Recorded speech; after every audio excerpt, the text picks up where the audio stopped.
Hello, and welcome to GradCast, the official radio show and podcast for the Society of Graduate Students here at Western University. I'm your host, Ariel Frame. And I am Yimin Chen. Today, we have a guest who is a master's student in the Electrical and Computer Engineering department. Her name is Hira Nadeem. Welcome, Hira. Hi. Thanks for having me. Thanks for coming on, Hira. Hira, why don't you start us off by telling us about your program? It's kind of an interesting program. I don't think we've had anyone from your program before. Why don't you tell us sort of what your program's about? Sure. I'm in the Electrical and Computer Engineering department. I am working in the collaborative program with the Institute for Earth and Space Exploration. So I just started in January, and kind of some of the things that I'll work on is autonomous systems and just for Earth and space applications. Currently, I'm working on a project with a sustainable neighborhood in London, Ontario. So that's a project that's just starting up. And we're basically working on the infrastructure for the autonomous cars to operate in this neighborhood. So it's really interesting to get kind of right into this project, starting just a couple months ago. Cool. So a couple months, and by that you mean basically you started about 2 months ago. You're super fresh at Western here. And so when you say autonomous and self-driving cars, are you saying that you work with robots? Yes. So due to COVID, obviously I have not seen these robots, but we have heard about them, and some of the people on the project are working specifically on the robotic instruments for refueling these cars. So yeah, I think ultimately through this program, the goal will be to work on robots, and both for Earth and space.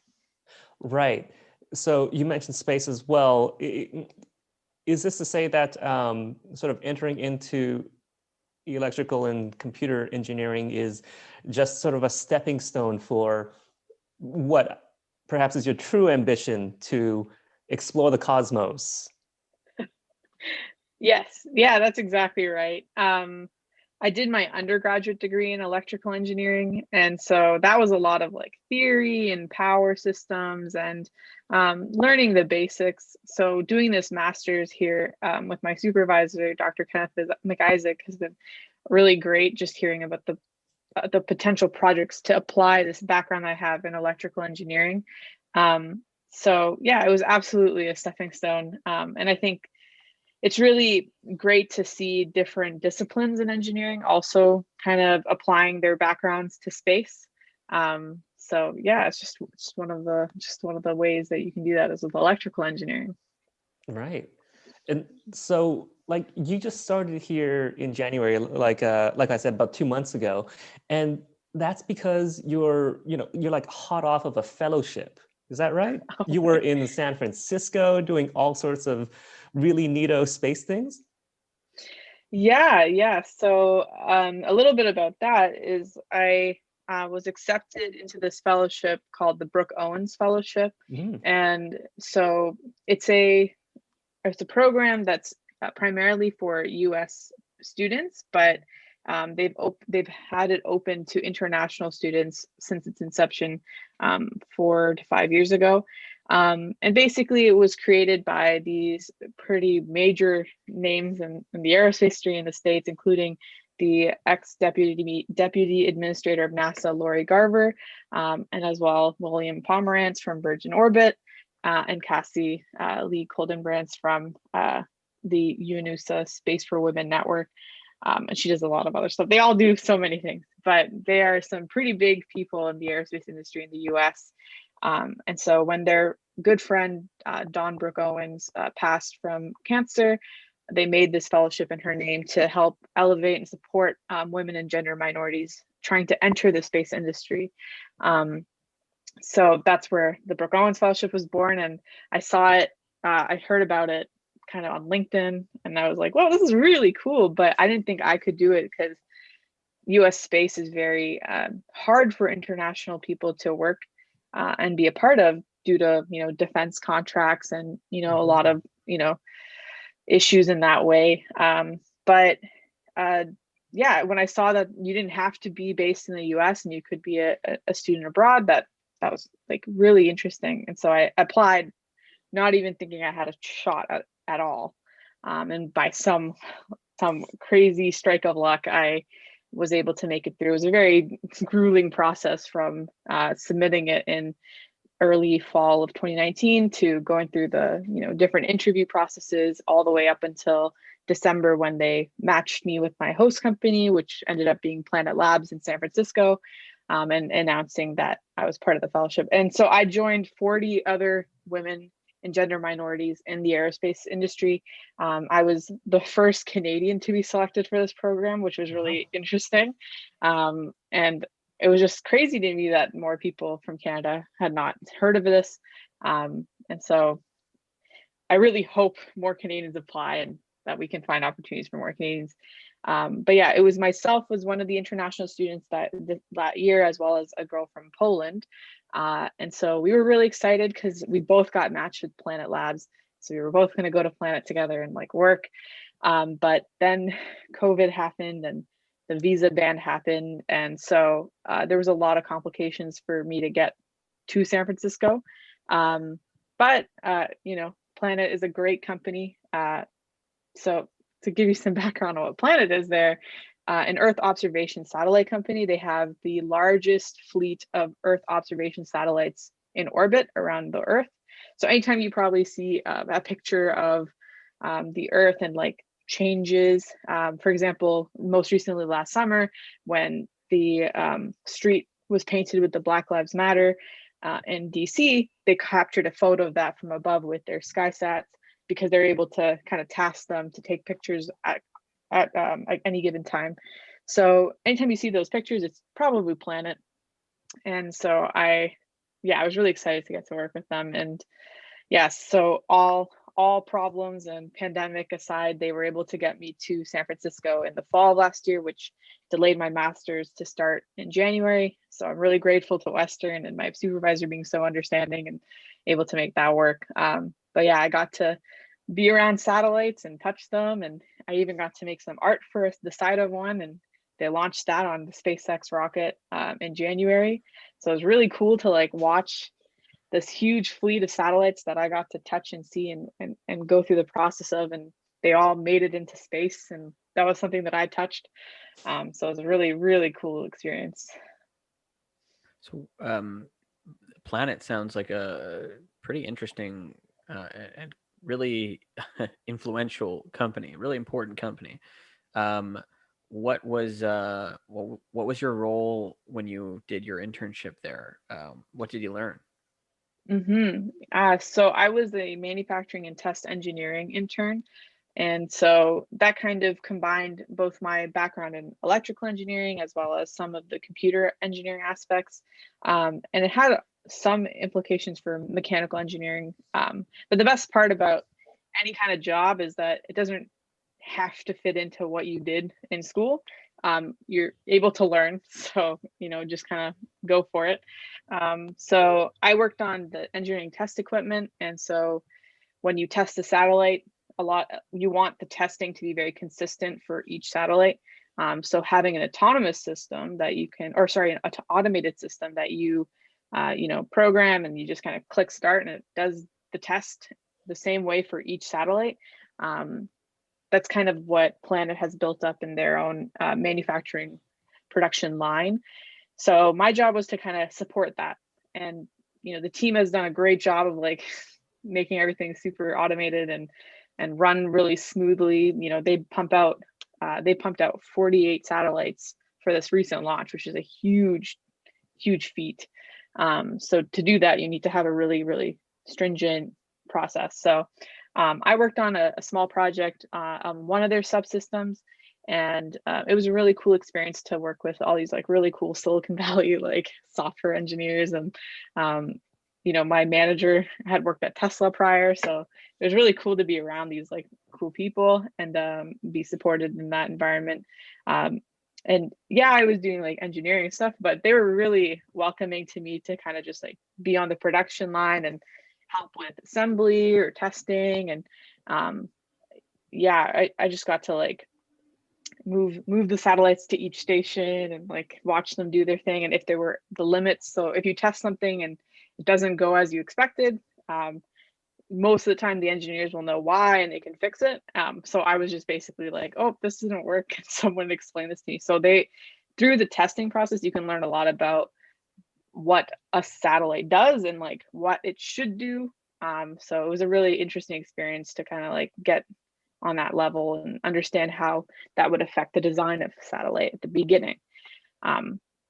Yeah, so it was really just an overall very good experience. That sounds fantastic. That sounds like an amazing experience that you had, and really valuable practical experience, really. It makes me wonder now, with your work in more of an academic environment, are you going to be applying those practical skills here? You mentioned autonomous vehicles. Maybe you'll get your hands on an actual vehicle in person here. Is that how you plan to do your research now? Yeah, absolutely. I think like having that experience with manufacturing, you know, Planet not being the only job I've done in manufacturing. I also worked in Toronto at another company.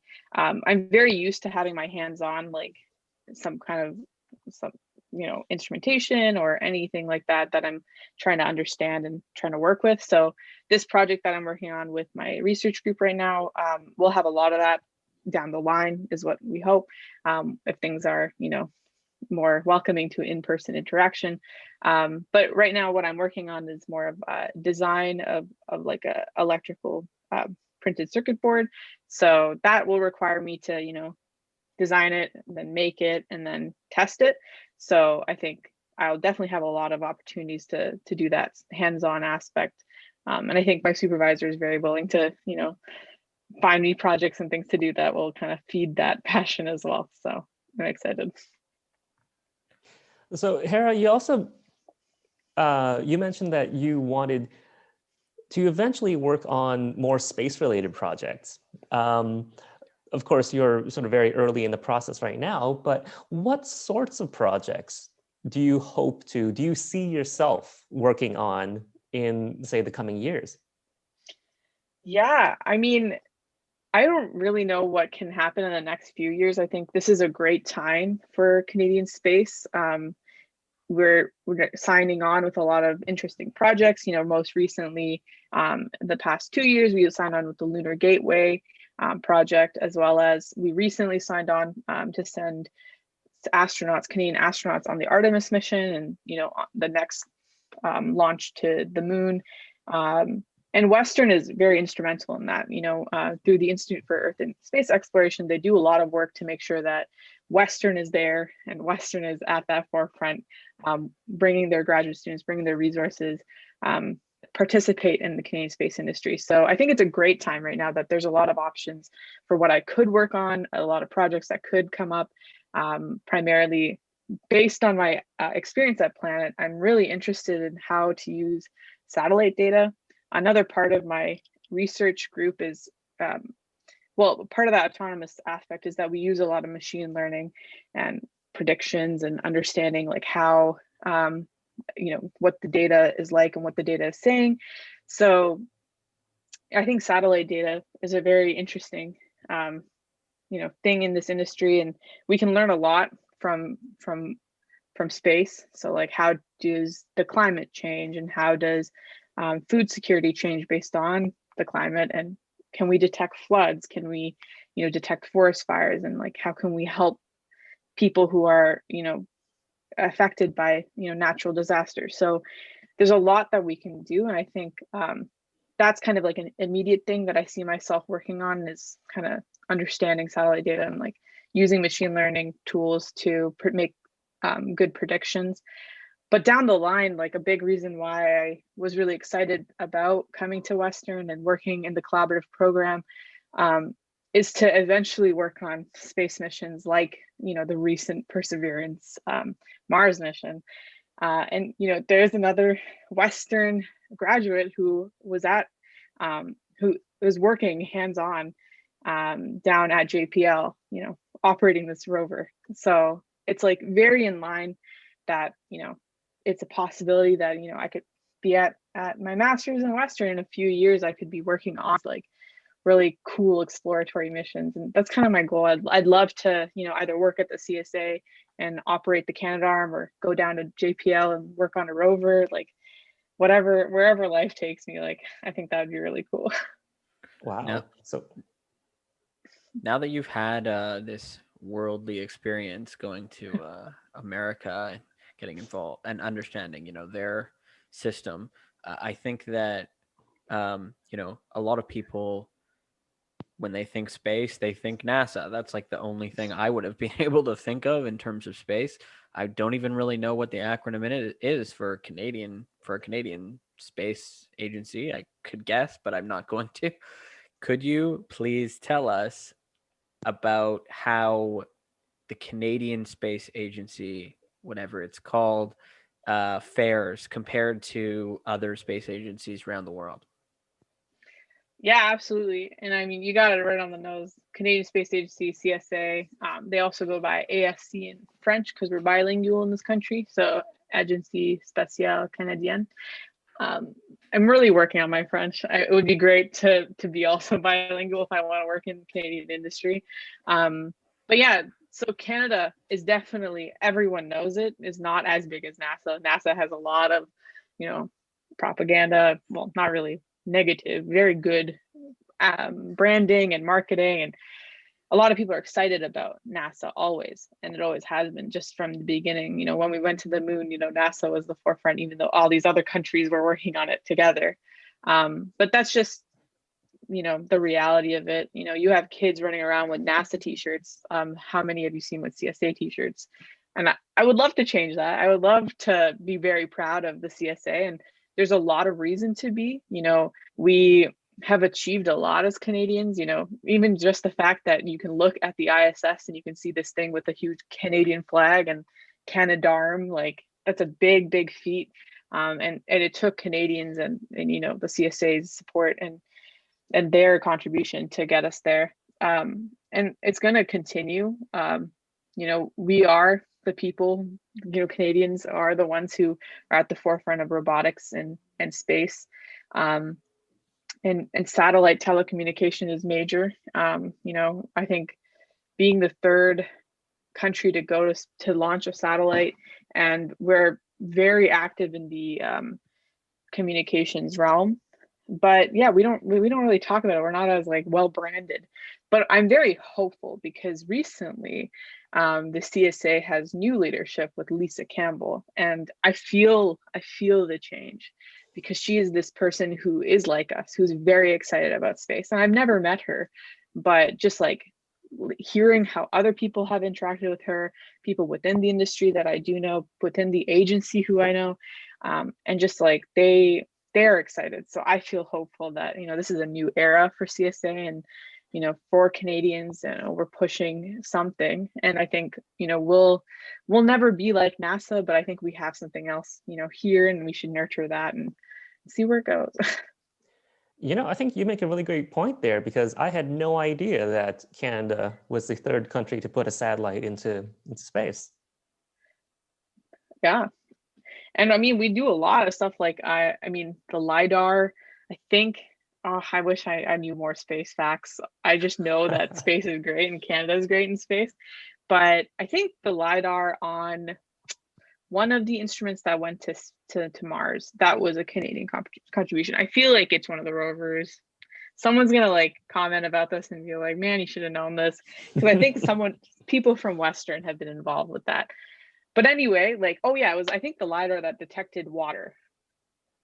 Yeah, you can fact check, you can Google it. But okay. So Canadians have been involved in a lot of ways. We're very good at this instrumentation, the scientific exploration. But yeah, we're just, we're not like the ones who are like talking about it all the time. So we're everywhere. We're on everything. And even like the lunar lander, for when we landed on the moon for the first time, it was like the little feet, that was were Canadian, but the pads were American. So really it was Americans who were on the moon first. But we were second, you know. Wow. So it sounds like it's not our technical expertise. We just need a much better marketing and advertising department. Honestly, that's part of it. Like, I think a lot of this is like really crucial with science communication is a thing that we're seeing a lot of, and a lot of people from Western are very into science communication and education. I think education is a big part of anything, like even with climate change, even with the pandemic, like understanding what you're learning and having that education, that backing, makes you trust things more, makes you more passionate about things, makes you more committed to that thing. So I think that's very important with science and space, is that the more you know about it, the more excited you are and the more interested you are. If you can see yourself in space, you know, seeing that that agencies need a good marketing person. Like, marketing people probably aren't realizing that most of the time that they could work at a space agency, that they could work at a cool space startup, that they could work in space and be a part of that mission to get there. But space is literally just another place. You know, we got stuff on Earth. Everything we need on Earth, we need in space as well. We need lawyers. We need medical professionals. We need, you know, biologists. We need botanists. We need everyone, because we got to get there. So that's really cool how you are clearly incredibly passionate about space in general, everywhere, and Canadian space, you know, exploration and engineering. What initiated this interest? How did you get involved in this? yeah, I mean, I think it started with when I was in undergrad. I had always been really interested in space from a young age. I remember watching, you know, rocket launches, and being like, wow, that's really cool. And those people, they did that. But I wasn't more so interested in the people who were on the rocket. I was more like, wow, look at those people on the ground and mission control. They're all like hugging each other and, you know, throwing up their hats and everything. So I was really excited about those people, and I wanted to be one of those people. You know, I was always scared of roller coasters, so I never thought I would be on a rocket at any time. But I felt like, you know, that sense of community, those people who are really excited, were the most interesting. And so that kind of led to, you know, reading Cosmos and by Carl Sagan, and like watching, you know, Neil deGrasse Tyson talk about space. And that was always kind of there, but I never thought of it as a career path until I got to university, because I had initially decided either I'll do astrophysics or I'll go to engineering.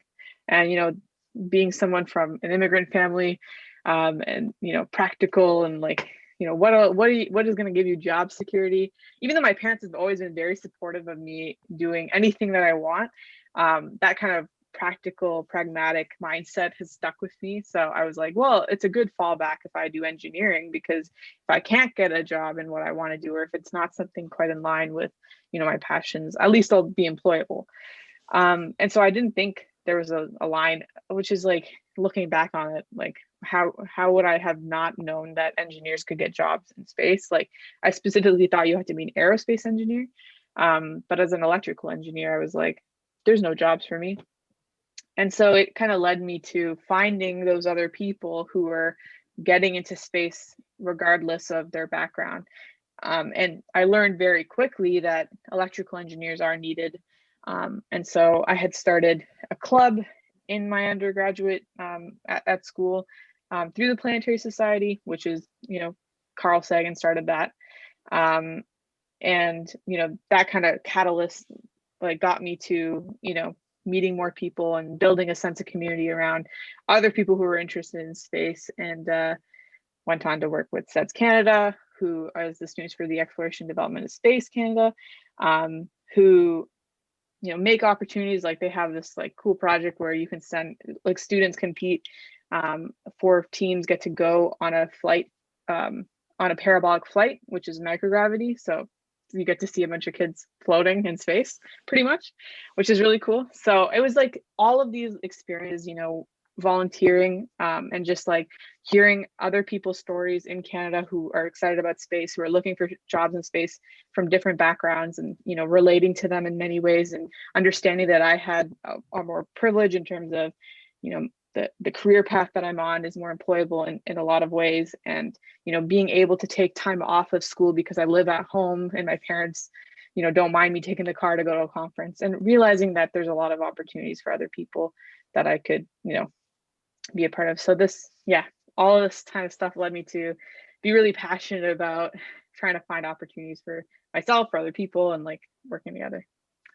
Oh, so I mean, speaking of doing whatever you want, I'm wondering, is there a space-related project that you have in mind? If you were given, like a pie in the sky, unlimited budget, whatever you wanted to do, is there something that you've always dreamed of? Oh man, yeah, that's a big question.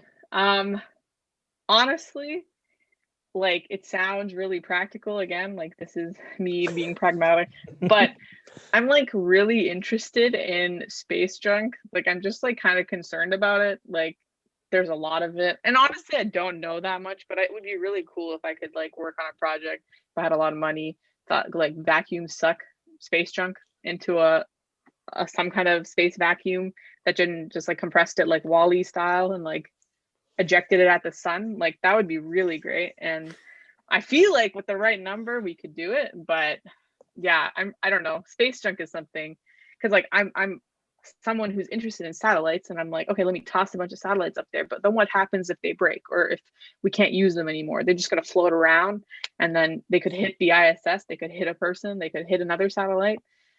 So yeah, that's always been something you guys should check out. There's a lot of websites that do this, but it's like, oh, I can't remember the name, but it's stuff in dot space. That website kind of shows you all of the satellites that are currently orbiting the Earth, and it's crazy. Wow, that's a really crazy thing to think about. I hadn't thought about that a lot, but I mean, I'm guessing that there's a lot going on up there if it needs to be cleaned up for any reason. You mentioned volunteering and a club that you were involved in your undergrad. Are you still involved in any extracurricular type spacey thing right now? Yes. So I recently co-founded a fellowship program similar to the Brooke Owens Fellowship a foundation called the Zenith Canada Pathways Foundation. And our goal is to deliver a similar fellowship to the Brooke Owens Fellowship called the Zenith Fellowship. And so this was like kind of inspired from my own application with the Brooke Owens Fellowship, and realizing that I had a very slim shot to get into this fellowship. And I was very inspired by the people part of it and the community aspect and just the opportunities. And I thought, wow, this is really cool. I wish more Canadians could be part of this. But like, I've had great experiences in Canada, the communities that I've seen through conferences and traveling across Canada and talking to people about space. Like, I know there's a lot of passion here, and I also know there's jobs here. So I was, kind of thinking at that time, like, why isn't this here in Canada? And like, how can we get it in Canada? And I remember talking to a lot of people about the potential of a program in Canada, and all of them were like, it's a lot of work, and it's a lot of time, it's a lot of money. And I was like, I'm a student, like I would love to do it, but I'm a student. So it was until I got into the program and I had talked to the founders of the program that they were encouraging me, like, why don't you do it? And like, you should go for it. Like, we are going to support whoever wants to do it anywhere across the borders. Like, please do it. And they ended up connecting me with someone in Calgary named Tahir Morali, who's my co-founder now, and he had kind of started a program. And when we got connected, we worked on it together to bring it to what it is now, which is the Zenith Canada Pathways Foundation. And we built up a team, and we're slated to kind of launch the application in September, October timeframe to get our first class of fellows announced in early next year. So it's pretty exciting. It's like a pretty big undertaking, but it's so amazing to be in this, community and like learning from all these people and talking with all these people and working together to bring something here in Canada that makes, people just as excited as Brooke Owens made me. It's exciting what you're working on when I'm hearing you and like rethinking my life choices and going, wow, that sounds amazing. Why didn't I do that? So I'm looking forward to, hearing about more of your, achievements going forward with your extracurricular stuff and your projects in the background and your degree program that you're doing right now. Just to, final word here, if people want to find you on the interwebs and get in touch about any of this stuff, where can they find you? Yeah, for sure. I have a Twitter. My handle is Hira in space, so that's HIRA in space. And yeah, I'm sure I'll also be posting about the research and the projects I work on there. And you can find some of my space art as well. Yeah. That's awesome. I also have one final question. Do you have a favorite robot, whether real or fictional? Man, I mean, it's got to be Wally. Like, he was the original. I knew about Curiosity at the time, but like, Wally is just amazing. I feel like we should work on making a real life Wally. I'm sure people have, but I think that should be a life goal of mine. So definitely Wally. Percy is a close second. Perseverance is a close second now, but yeah. All right, Wally's definitely cuter. But you should work on that here at Western, and Wally from Western is going to be a thing in the future. Imagine if you could get co-branded with Disney. That would, really. There's that money you need. Yeah. So. Built-in advertising. Well, exactly. Hira, thank you for coming on the show. It's been great having you. We're just out of time, so we're going to wrap it up. This has been Gradcast, the official radio show and podcast of the Society of Graduate Students at Western University. I've been your host, Ariel Frame, and my co-host was Yimin Chen. Today's episode will be produced also by me simultaneously. If you would like to listen to any of our archived episodes, you can go to our website, gradcast.ca, or you can find us wherever podcasts are available, including Spotify. I know people like that nowadays. We are on the radio here in London at 94.9 FM, Radio Western.